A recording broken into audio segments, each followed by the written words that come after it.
Discover the truth between William and Harry. Who is closer to Princess Diana? Hello and a very warm welcome to the Sussex Daily News Today channel. It is true that Diana, Princess of Wales, deeply loved both of her sons, and she was a very doting mother who also wanted her sons to really experience life outside the confines of the royal bubble. Now, she loved both of her sons unconditionally, and it really seems that she also cared about all children all over the world, rich or poor. Before she got married to Prince Charles, the only real job that she held was as a preschool caregiver and as a nanny to American businesswoman Mary Robertson. So Diana took care of her infant son Patrick, who she's seen pictured with even. Diana was very young, and she was very naive when she herself became a mother. But she was so happy and so excited about motherhood, and immediately she took to her sons as soon as they were born. Now, there's never been any sort of negative gossip about Diana as a mother, and there are no known instances of Princess Diana ever having been even impatient with her kids or excessively strict when it came to following the rules. She's not some kind of disciplinarian. Instead, she preferred to just have fun with Prince William and Prince Harry when she got to spend time with them one-on-one. She was also the very first senior working royal to bring along her baby on a royal tour, insisting that rather than leaving Prince William behind in England with caregivers, he should come with her. She was very concerned about both of her kids, and most people understood that her loving affection toward her boys was genuine and heartfelt.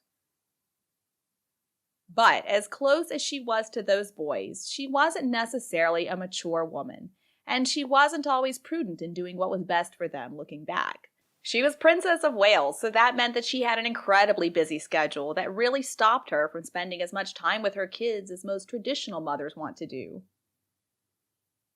Her various duties and obligations made it necessary for her to hire full-time help. So she chose Barbara Barnes at the suggestion of Lady Anne Glenconner, Princess Margaret's lady-in-waiting. See, Barbara Barnes had taken a lot of care in bringing up Lady Anne's 5 children, and she was a very efficient nanny. Instead of wearing the traditional outfits that most trained nurses wore, she was always sensibly dressed in her own clothes. She was a very kind, sweet woman, who at age 42 was not only twice Diana's age, but also highly experienced and efficient. So Barbara Barnes was brought on to take care of Prince William in 1982 when he was just 6 months old, and she also became nanny to Prince Harry when he was born in 1984. Both Harry and William spent a lot more time with their nanny than they did with their young mother. So she was with the boys for every waking hour when they were not with Diana or Charles. Baba, as she was called, got them up in the morning, and then they played around with her in bed until they went to their parents to say hello. She had some very good, firm rules when it came to what they were wearing. For example, she didn't allow them to wear shoes until they were walking, and then they were only allowed to wear some start rides that really formed to their feet.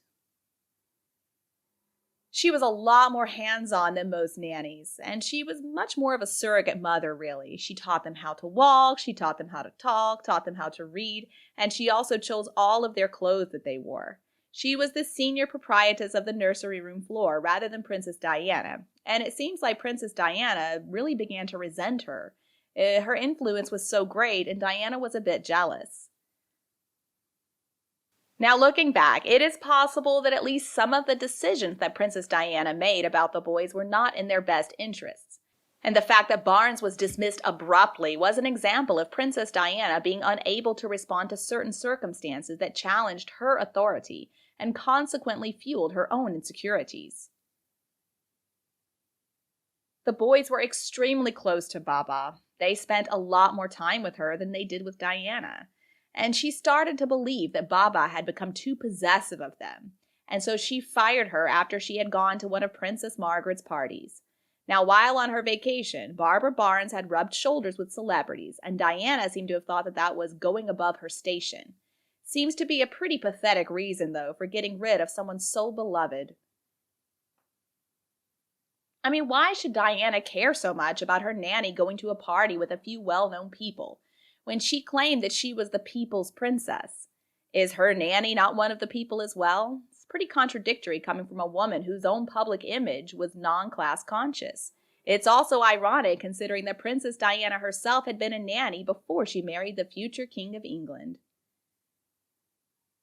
So Princess Diana gave Barbara Barnes orders to leave, and she even refused to allow her to say goodbye to the boys. She forbid any future contact with them.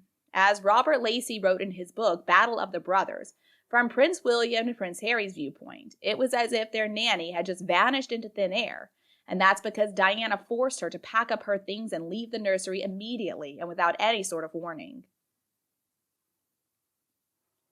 Her sons were at very tender, impressionable ages, and that could not have been a healthy or positive thing for them to experience. Maybe Diana felt like Baba was controlling the nursery and therefore taking away her own agency.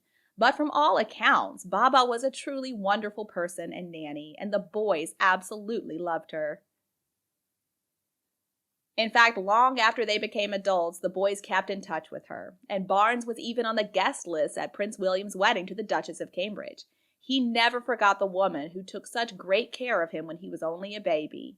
Now, there were some other nannies that exerted their influence in the royal nursery as well, and they were also really important in bringing up Prince William and Prince Harry. The only nannies who were allowed to stick around were the ones that Princess Diana completely approved of, at least during the course of her marriage to Prince Charles, and she made sure that they were women who would never rival her son's preferences. So after Barnes left, which must have been extremely confusing for the little boys, Olga Powell was still around. She had been hired when Prince William was 6 months old, and she stayed on as an employee until Prince William turned 15. Miss Olga was 52 when she got hired, compared to Princess Diana's very young age of 21. Now, she was extremely strict with those boys, but she was still consistent, she was well respected, and she was a positive force in their lives up until their adulthood. She really helped them get through their school days, as well as their parents' unpleasant divorce. She was there, she was reliably present, and she was almost like a grandmother to them. And also, like Barbara Barnes, she attended Prince William's wedding. And then there was Jessie Webb. So Miss Jessie was a lot younger, and she was a bit more upbeat than Olga. And she was hired on a little bit later, around the period of Charles and Diana's divorce. Everybody absolutely loved Jessie because she could have a lot of fun, as well as maintain order and consistency for the boys in their parents' absence. She had a Cockney accent, and she loved to joke around with them. She kept things light, mostly attempting to normalize things at home when their parents' problems were otherwise tense or difficult.